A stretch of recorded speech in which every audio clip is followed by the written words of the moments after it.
podcast for up to 8 hours, but I'm pretty sure nobody wants me to. So let's talk about the next part of chapter 5. We're going to talk about t-tests for two independent means. I've been going a little slow, so these videos are a little long. I'm going to go over lots of examples. Well, lots of theoretical examples, one actual worked out example. Let's switch over and get started. You should have watched the other stuff already. And let's see, sorry about that. Let's do the desk share. And let's get going here. All right, we should be ready to go now. The difference of two means in non-paired data. Now, I know your textbook takes it kind of differently. Your textbook, honestly, is a little disorganized, I think. But I'd like to present two means in non-paired data. So independent samples, z-test or t-test first. And then I'll talk about paired samples, z-test and t-test. And then I'll talk about ANOVA later on. But first, independent, and second, paired samples, even though the book takes it a different order. Anyway, so looking at all these tests that we have these 6 possibilities for tests, but there are only 3 of them that we're ever really going to use, just the t-tests. But we'll talk about z-tests because it kind of baby steps us into talking about t-tests. We're not ever going to use an independent sample z, but I'll talk about it briefly, and then I'll just show you how you flip it to make it a t-test, which is extremely easy. They're almost the same thing. If you can get the z-test concept, you've got the t-test concept, basically. So remember that we've got our setup here, 2 independent groups. So this is what you look at. You have to look at your data structure and say, is this the way things are set up? If things are set up this way, then you would use an independent samples analysis of some kind, perhaps a t-test. If it's set up this way and you want to know the difference between 2 means, then yeah, you've got a t-test for independent samples on your hands.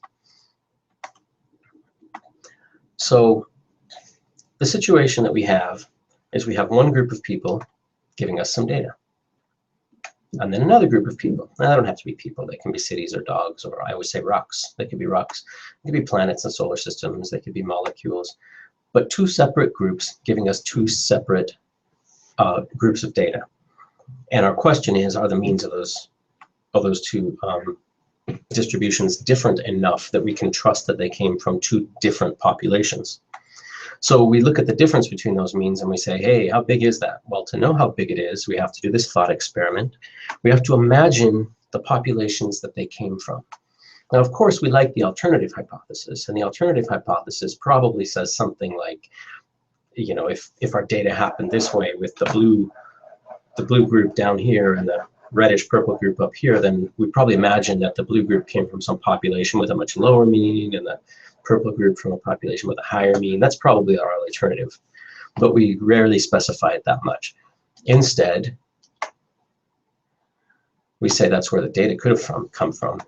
But to test this, with null hypothesis testing, now there are other ways to do this, but with null hypothesis testing, we imagine that the 2 groups came from the same population. It's not 2 groups at all. It's one group of people who happen to look like 2 people because we just did something that made them look like 2 people. But it's not actually 2 groups of people at all. It's only one group of people, or group of cases, group of observations. And it just looks like there's 2 groups of data, but there's only really one group of data because there's only one group in the population. There's only one population. So the mean of population 1 and the mean of population 2 are the same. Now, notice that can still produce the same data. Even though this observation down here is way in the tiny, tiny, tiny tail of this distribution that would have happened, it's still possible. Probability and these infinite type distributions mean anything's possible. So it's really low likelihood, but it could happen. So all of these data could have come from this null hypothesis situation. There's no reason why they couldn't have. So we test against that. And the null hypothesis implies a sampling distribution that's really easy to specify. The sampling distribution of all possible differences between 2 sample means, and the mean of that sampling distribution is 0 because the null hypothesis says there is no difference between the 2 populations that those groups came from. So on average, all the sample means that could be drawn from this distribution, they'll cancel each other out. Sometimes you'll have a higher sample mean and minus a lower one. Sometimes you have a lower one minus a higher one. But those will cancel each other out, and all of the differences between means will have a mean of differences of 0. So that's the sampling distribution. We want to see where our difference falls in this situation with a mean of differences. So the standard deviation of that distribution is a standard error of the difference between all possible means. Now let's just practice conceptualizing this a little bit, because flipping from individual values to differences can be complicated. So let's take the situation where the null hypothesis is true. Now we'll never know this, of course, but let's say we have godlike powers, and we know that the null hypothesis is true. And in this case, mean 1 is lower than mean 2. It has a lower mean than mean 2. The sample mean is lower than the sample mean 2, but the population means are exactly the same because the null hypothesis is true. Well, this is what happened. If the null hypothesis is true, then this is where our data came from. And there are 2 sample means. And we look at the difference between these sample means, and since we're saying 1 minus 2, mean 1 minus mean 2, and mean 2 is larger, then the difference is actually less than 0, right? A low number minus a high number is a negative number. And so our z observed might be a fairly extreme value like this in our distribution. And we would probably reject the null hypothesis because that's very far from the mean of the null hypothesis. Now, did you see why that happened? If not, go back and look again. Now we could take the exact same situation. Actually, I know there are people who hate the concept exact same, where the null hypothesis is false. And I specified where the 2 real distributions might be. If the null hypothesis was false, they'd be different from each other. But the situation is the same. And the difference between the means is the same. And the observed z-value is the same.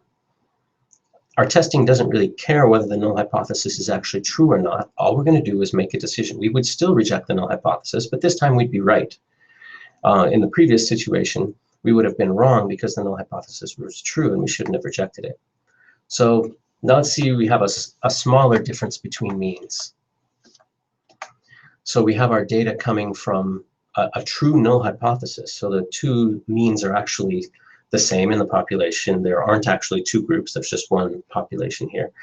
But the sample mean for group 1 is greater than the sample mean for group 2. And since we're doing 1 minus 2, then that makes a slightly positive number. It's a small difference I tried to show, but it's a positive difference. So z observed is there. Maybe we wouldn't reject the null hypothesis. Maybe it's not big enough. If we don't reject the null hypothesis, then we're correct. It's not an error because the null hypothesis, check it out, it's true. Now, of course, you'll never know whether it's true or not, but in this case, our godlike powers allow us to see that it is true. Yay, we made a good decision. But we could make the wrong decision. What if there was a difference in the population, but we only got a sort of small difference between our samples? The population means were actually a little bit more different than that, but because of sampling problems and sampling randomness, we got a small difference between our sample means. And our z observed was the same. Everything's the same, but in this case, just like before, we don't reject the null hypothesis. But now that's a mistake. We should not have done that because look, the 2 populations, they really were different. They weren't the same. But of course, we can't know that. So it would have been a mistake. So making the same decision can either be a mistake or not a mistake. So let's look at the null hypothesis is true. Mean 1 in the sample is greater than sample mean 2. And it's a fairly large difference.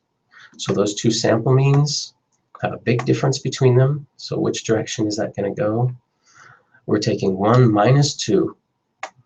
And so a large number minus a small number. Oops, I forgot to make the arrow move. Well, that's kind of nice anyway. That will make a very large positive number. So we would totally reject the null hypothesis. But we would be so wrong because look, the null hypothesis is true. Why did we reject it? We rejected it because we don't know it's true. We just know that we got a big z observed value. So we rejected the null hypothesis. Now in this case, that would be a correct decision. Same data, same difference between means, same z observed value, but in this case, the null hypothesis is false. The alternative hypothesis is true. The 2 populations do have different means from each other. Here's another situation. The mean 1 is less than mean 2. So mean 1 minus mean 2 is going to be a negative number, and a rather large negative number. This is just an extreme thing that can happen with random sampling. So we got a very low z observed value, and we reject the null hypothesis because this is a very low. Well, as long as it was a two-tailed test, two-tailed hypothesis. But that's a mistake. We should not have done that. But now if the null hypothesis was false, then that would be the correct decision. because in the population, as you can see, the two populations, at the population level, the two populations actually have different values from each other. So that was the right decision to reject the null. Again, we'll never know whether we're making the right decision or not. Oops. Thank you, calendar, for reminding me that I have things to do. Was there anything embarrassing on there? I'll have to check later. All right, so the null hypothesis is true. Mean 1 is greater than mean 2, but it's a very small difference.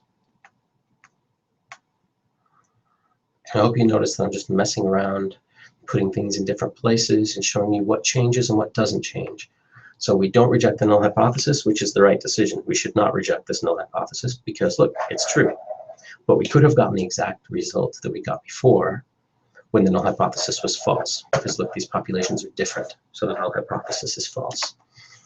But we have the same data. And now we make a mistake. Our z observed isn't very far away from the mean in the sampling distribution of differences. So we don't reject the null hypothesis. Our z observed isn't out in the tails in the rejection region. So we don't reject the null hypothesis, and that's a mistake. But of course, we don't know that. We don't know it's a mistake. Here's the null hypothesis true. The two things are close together. The first mean is actually lower than the second mean, so it's going to be a negative value again. So mean 1 minus mean 2 would be negative. And now, what if the null hypothesis was false? But look, things are reversed. In the population, the blue population mean is higher than the red population mean, but in the sample, things got reversed. That can happen, and that's why we care sometimes about directional hypotheses, about specifying which sample mean is supposed to be higher and which one is supposed to be lower. So, and look, I can make things spin. So what we usually focus on is just the sampling distribution, the very top green distribution from those last examples.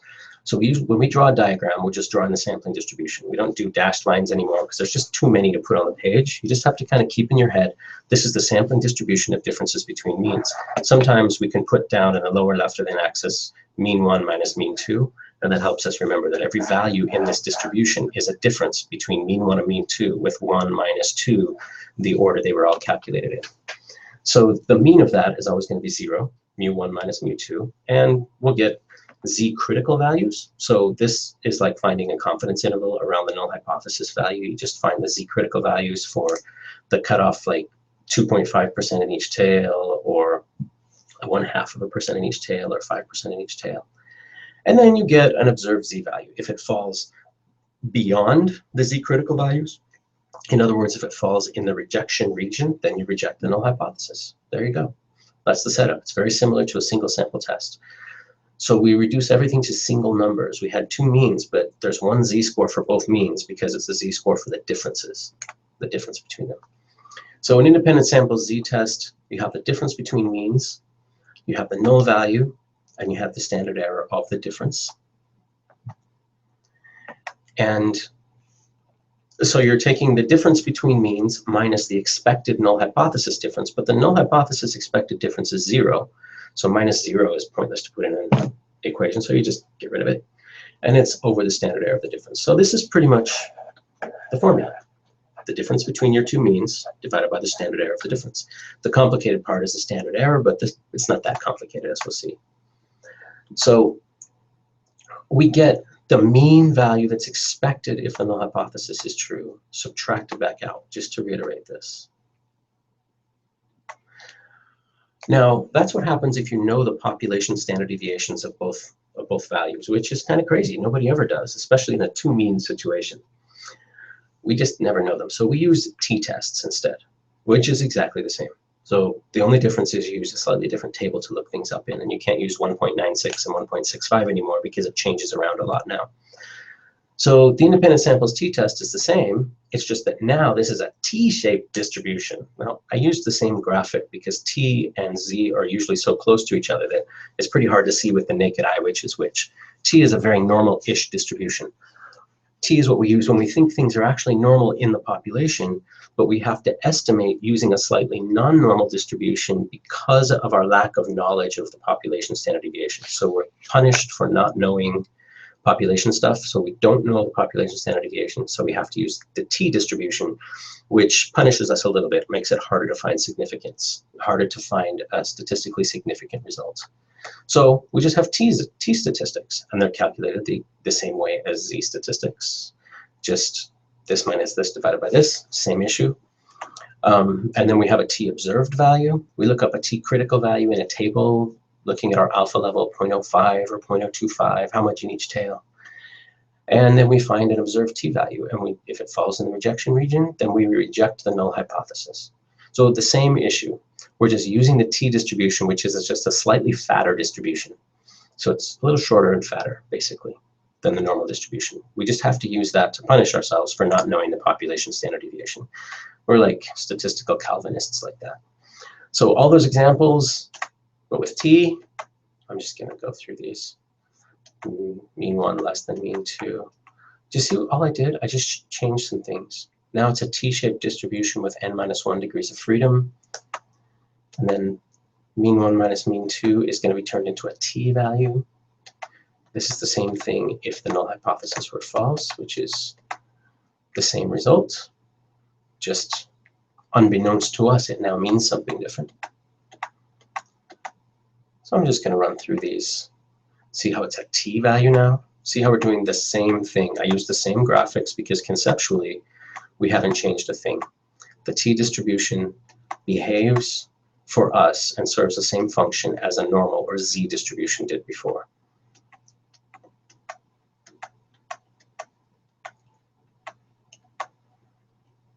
So we're doing the same thing we were doing before. It's just that now we call the result of our calculations a t-statistic, even though the calculations are almost identical. And we look it up in a distribution called a t-distribution. So there's a different table in the back of your book, and it's a little fussy to use, but we'll figure that out in a few minutes.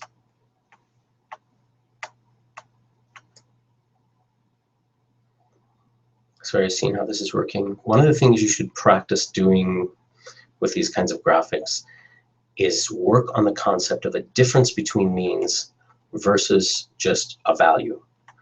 So if there's a big difference between means, it really matters which mean is higher than which other mean. If there's a big difference between means one way, then there would be a very, very big negative z or t score. But if there's a big difference between means the other way, it'll be a very big positive z or t score. If the two means are the same, then it'll be a 0 t-score, no matter what value those means are. Those two means could be the same at -500 or a positive 1,000,000. It doesn't matter, because all that matters in this distribution of differences is the difference. So if they're both 1,000,000, then their z-score is 0. The z-score of the difference is 0. If they're both -2 billion, then the z-score of the difference is still 0, or the t-score of the difference is still 0. I'd like you to also think about the fact that we never know whether the null or the alternative hypothesis is true. Either one of those could be happening. And so every time we make a decision, we're going to reject the null hypothesis or we're not, right? That's our decision. It's just a yes-no thing. We could be right or we could be wrong. We could be right in that the null hypothesis, if we reject a real null hypothesis, or sorry, if we reject a null hypothesis when there wasn't a null hypothesis to reject, when the alternative was true, we could be right. We can, actually, there's 2 ways to be right, 2 ways to be wrong. That's in your textbook. All right, those are done. So calculating a t-statistic, the t-observed, is exactly the same as the z-statistic. It's just a point estimate minus a null value divided by the standard error. So the point estimate, again, is just the difference between your two sample means. The null value is 0. The standard error of the difference, there's a formula for it. So it's pretty much like a z-test. And in fact, you should learn this one because we're never going to use the z-test. The z was just for demonstration purposes. So it looks pretty similar, right? You subtract out that 0 because the 0 is what the difference between the means should be in the population. It's mu1 minus mu2 according to the null hypothesis, which is 0. So we get rid of it. So that's it. It's the same, right? We just have to use a special standard error formula. And just trust me, look up the right standard error formula and just use it. They're not that hard. They're using little values that you already have access to. So this is if you know this population standard deviation. So we never ever do that. Instead, we're going to use this bottom one. We're going to use our sample variance for sample 1 divided by the sample size of sample 1 plus the sample variance for sample 2 divided by the sample size for sample 2. Add those two ratios together, take the square root of them. That's the standard error of the difference. So what's the sample point estimate? It's the difference between two sample means. What's the distribution of that? It's all possible differences between all sample means from population 1 and population 2, always subtracted in a consistent direction, either 1 minus 2 or 2 minus 1, whichever you decide. Assuming that the null hypothesis is true, assuming that, in other words, that they didn't come from different populations at all. So therefore, the mean of that distribution will be 0. And what's the standard error? You just look up the formula. This is the formula for the independent samples t-test. So you're going to use this a few times in this chapter, I assume. So step by step, you write out your hypotheses, same as before. Draw and label your graph or your diagram. Find the critical t-value, and now I'll show you how to do that in the tables in a minute. You calculate your t observed, which we just saw how to do. It's the same as calculating the z observed, except you have to know that standard error formula. You compare the observed to the critical, and put them on your diagram so that you get things right. It's too easy to make a mistake if you try and keep this all in your head. It's getting complicated. Then you make a decision about the null hypothesis. You just reject it or you don't. Then you state your conclusion, which has to include the variables and the units in the original research question. The distribution of reference is the sampling distribution of the difference between means. It is t-shaped distribution, not normal anymore. Almost normal, but not quite. And the number of degrees of freedom is n minus 1, and as your textbook says, n minus 1 of the smallest n. So, in actuality, this is all you're going to do. This is the only math you're going to do. Kerplunk.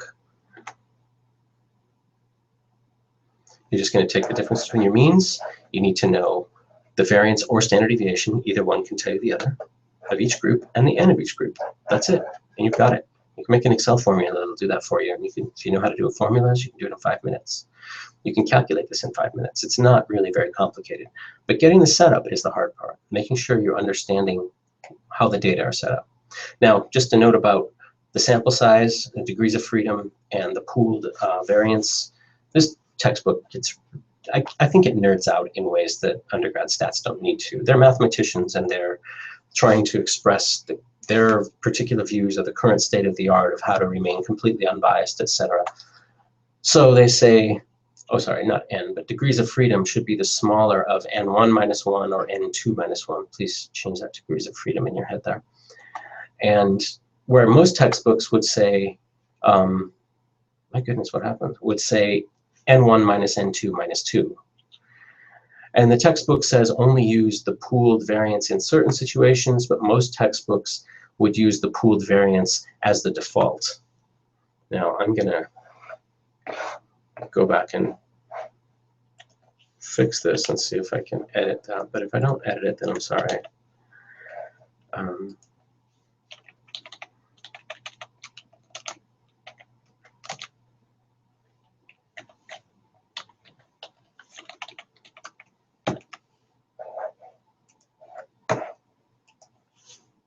So a note about degrees of freedom and the pooled variance. This textbook is extremely particular in its preferences, and it's not the same as most undergrad textbooks.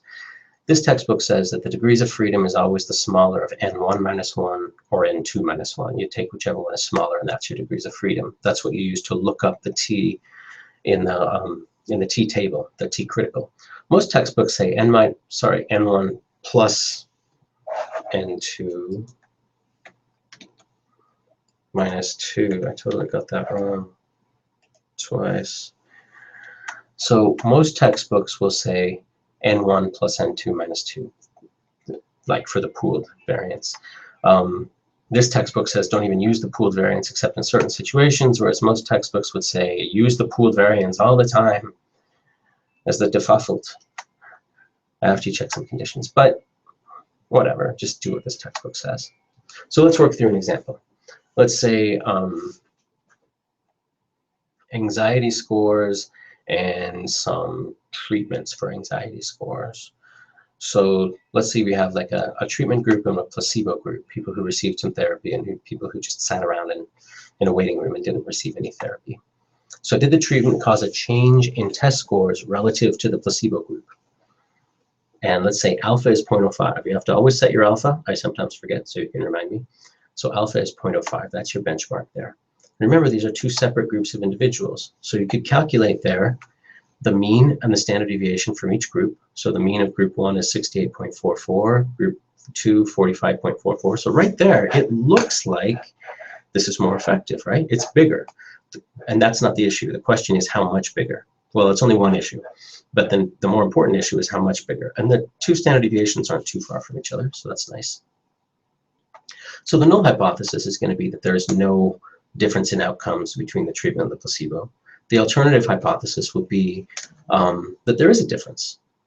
So there's a different average for the treatment group than from the placebo group.